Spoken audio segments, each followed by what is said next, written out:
मी अभिषेक राजपूत अभि एंटरप्राइजेसमधून बोलतोय। तर आज आम्हाला इन्क्वायरी आली होती मिरजमधून स्पंदन हॉस्पिटलची।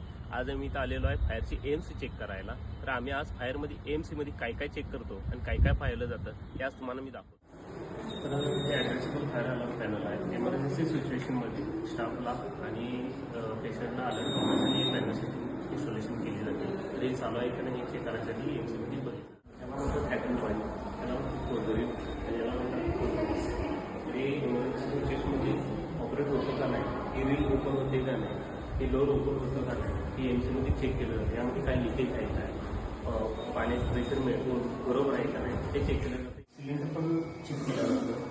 चेक करताना आपण एमसी सिलेंडर त्याचे सील आहे का, त्यानंतर प्रेशर आहे का, त्यानंतर किती एक्सपायरी जवळ आलेली आहे का, हे सिलेंडरमध्ये चेक केलं जातं। एमसीमधून हा सिलेंडर पण भाग येतो। तुमच्या हॉस्पिटलमध्ये असू दे किंवा कमर्शियल बिल्डिंग असू दे, इंडस्ट्रियल असू दे, यामध्ये एएमसी करायचे असेल किंवा सिस्टीम नवीन इन्स्टॉलेशन करायचे असेल तर आजच आमच्या दिलेल्या नंबरला कॉन्टॅक्ट करा।